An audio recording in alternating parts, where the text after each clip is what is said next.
به یک قول به یک احسان افسر خدا بیاد از فضل به حق خدایت اقرض الله گفت ای جان چرا بر حق نبخشی قرض احسان تو میمیری احسانت نمیرد زی تنگی های محشر دست بگیرد ما میمیره میروزه سره یک احسانت نمیمرد اما کم بغل نوازش کردگید یک مکتبی ساختگید یا که محلند رایی کردگید یا یک درختی شنوندگید پیغمبر در دست درخت باشد مرگ بیای اول درختشون بد جان بخت هستیم که مقصد اوه کی میخورد در عالم برزخ رسیده مثل تو میمیری احسانت نمیرد زی تنگی های محشر دست بگیرد روز قیامت دست بگیرد روزها خدا خواهد خوب میشود ما در همین خدا خواهد کلمه صدای قرآن کرد میکشویم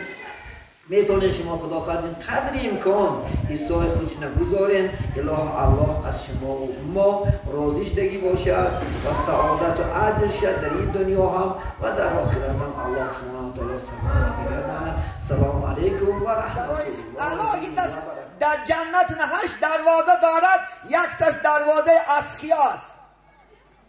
برای سخاوتمندان الهی در است عزیزی من از خدا به تسلیم الهی در شما در جا کرم دیگه خدا کی کسی که در این دنیا خیر احسان میکنه کم بغل کار نواز میکنه بیوه و بیچاره را نواز محتاجا را خدا کرد نواز میکنه الهی در من روز قیامت کی یکم جنت میگرفته که سوال است کی یکم جنت میگیرد نزد دروازه جنت میگه 4 کس میآیند حاجی میآید برای خدا حج کراشد نگی حاجی که برای رکلام کاشی روسیه و حاجی نسیته برای رکلام من حاجی یکگوار دست و دفتر کرته میکنی باشی تو حاجی نسیته حاجی برای خدا میره خدا کرد انشاءالله اول نماز انجا خویخ نماز نرخونگم حج رفته توبه کردم تو تو نماز ابو پایا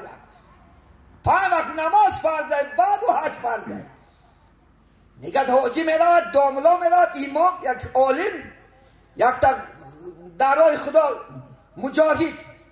درای کافرها جنگ کردگی خدا خواهد وای میرود یک تا سخی میرود میگه جنجال میکنن میگه نزد دروازه جنت اینش میگه یکم من میدرم اینش میگه یکم من میدرم بعد حضرت جبرئیل خدا گفته برو پشید اینا برش اینو چیکار کردی کنی میاد میگه چی گفت خیر میگه حاجی میگه تو چیکار در دنیا میگه من برای خدا حج کردم خانه اخترفتم 62 میلیون در صرف کردم برای رضای خود یعنی چیکار کردم حج کردم خیر میگه همین حج مسئلهش از کی شنیدی میگه از عالم شنیدم خیر آخه استاد پیش نه ادب تا نگاه دار بعد اونگی خدا خواهد مجاهد میگه خیر تو چیکار کردی من در راه خدا برای حمایت دین جهاد کردم جنگ کردم خیر همین مسئله جهاد از کی شنیدین میگه از عالم میگه ادب تا نگاه دار نباشه بعد سخی هم میگه که تو چیکار کردی من در دنیا تمامی کم بغلقا بیچاران خیر احسان میکردم خیر همین ثواب خیر احسان از کی شنیدی میگه از عالم نباشد ادب تا نگاه دار میگه یکم عالم بده بعد عالم چی میگه نمیگه یکم سخی درآید چون که از سخاوت این من علم حاصل کردم مرحمت یکم سخی میده بعد عالم بردگرد این سخاوتمندا خدا خواهد جاش بیشتر ان شاء الله خدا خواهد بدادن کم نمیشه خدا خواهد بدادن الله دولت زیاده میکنه خدا قرآن در سوره بقره میگه مثل یک دانه گندمی که میگه در زمین میکاشی او گندم چی میشود 7 خوشه میشود از 7 خوشه میگه الله سبحانه و تعالی 100 خوشه پیدا میکنه یک سومی که میته میگه خدا 700 سوم کرده میتید خدا بعد انشاءالله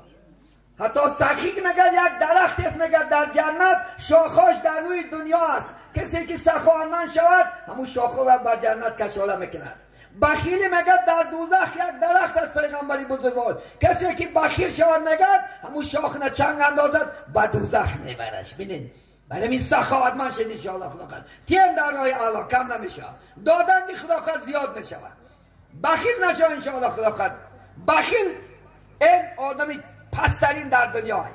ولی یک برادیان که آدم و یک سه برادیان میگه در شب پول نده در شب اگر پول تی بانکروت میشه مش نبینه ای خدا نگیابتی تو این بخیل کاراشه میگه در شب با شیر نتی با ها گاو قاق میکنه مش خوشاکش نتی 3 روز بعدم قاق میکنه بشوان این اخمقی آدم ای این شما در کدام پلنت زندگی داریم؟ عصر 21 عصر ترقیات عصر پیشرفت. میگه کوچه در بالا دست خوب باشه دعا نکی که دعا میبره. روز سیاه کی دید که کوچه اومدن تا گیر گشته دعا نیست به تبریدش اومده پاکی زد. دیدی این اپندی اگر شد اپندی کو خیلی سا بار نکه تو خدا نبار که داشته باشی. میگه با کارش ندوای راستی تلفن میکنه جان زنک جان یک چراغ کن. ای چراغ خود شیر که ای چراغ اکبر دروغ که علاو پرست نیستین که ما چراغ هم میدونی من کستش بگم من خودم کتاب شد در هم کتاب نیست از کستش نکی من بیام نگ مطالعه کنیم چی خد آدم ها بابا هیزم کش میگنی هیزم کش خیلی کور داری جا نیست و پیر داری جا نیست همون جبان نیسته که همون باید مایزه دمچه هاشا میکنی در همون دایزه دمچه هاشا کنده پختر نمیگیری همون لای دایره خدا خواهد سوخ میره هم بالا کپورک میپرتوش من همون جمعیان بچت میتیم رود سیاتک در گیجه که بچه میتیم بچه الله میتیم الله قرآن دا وعده میکنه سوره خدا خواهد انشاءالله مشاوره شاور ما هستم که برای شما بچه پسر و ما هستم که برای شما بچه دختر و ما هستم که هم پسر و هم دختر دگونی که میتیم ما هستم که شما به نسل آفریده نه خدا میگه سه چیزه اگر بنده بینی کافر میشه نماز خون باشه ایمان جدا میشه یکم خدا خواهد بچه دادنش الله این یکم پروفسور یکم ملو پیغمبر علیه السلام هم دادن نمیتونه شفا را گفته شفا را یکم پروفسور دادن نمیتونه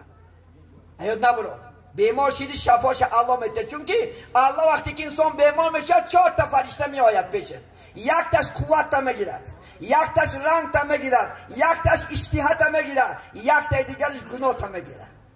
وقتی که یک ماه اذیت میکشیمی نیم ماه میکشیمی 1 سال میکشیمی که اگر الله میگه اراده با تنسیتیتیا با همون فرشته پیش میآید رنگ تا میتیان میگه من آدم بیمار گفت مجبورش میکنی جان التماس عاشق میگه و اشتیاش نیست تو هورا نشه ما با اختیار خودش که فارش هم سه خوردن میگیرم خدا خواهد انشاءالله اشتیاش گردونده میتیه میگه رنگش گردونده میتیه قوتش گردونده میتیه میگه بعد گناهش میگه نمیتیه برای چی سبب که گناهش بیر مهمونا گناهش مغفرت میکنه میگه یعنی کی بود از این کسالیت شفا دادن از کی است؟ بیزن الله است بنده در دستش نیست هدایت هم همچنان است عزیزی من هدایت فقط الله میکنه خلاص هیچ کس هدایت کرد نمیتونه خدا قرآن را وعده میکنه اعوذ بالله من الشیطان الرجیم و من یهده الله فلا مضل له و من یضلله فلا هادی له کسی را که میگه من هدایت کردم و من راه گم کننده نیست کسی را که راه گم کردم هدایت کننده نیست آره نشه اگر میشید امکش ابو طالب پیامبر علیه السلام هدایت میکرد وظیفه ما و شما امر و معروف کردن نهی از منکر کردن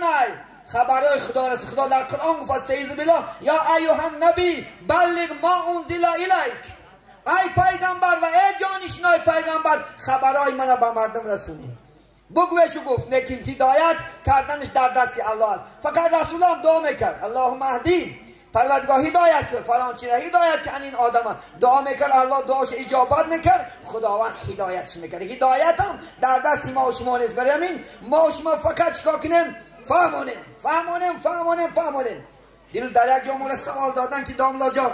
همین دامادی به نماز و دختر داده میشود اولش نمیشه خدا خواهد چون که دختری که حجاب دار است نماز خون است صالح است منافق نکوف نیست لیکن تو من یک شرطش مونه همون داماد اگو که تا همین 2 ماه نماز بخونی اگر راست دختری من نماز بینی همین 2 ماه نماز بخونی انشاءالله خدا خواهد مسجد میروی نماز جمعه میروی انا من چیکار میکنم دختر من میتیمد انا کلی یک آدم با صف مزیاد کنیم میشود انشاءالله خدا خواهد دعاش کنیم انشاءالله خدا خواهد من در ایردان بینه یک بچه دختر نماز ببیند هر دوش در این اونیورسیتت هست کجا میخوندیم اونجا نه یعنی ما مهر میگیم مهر قیمت بوده است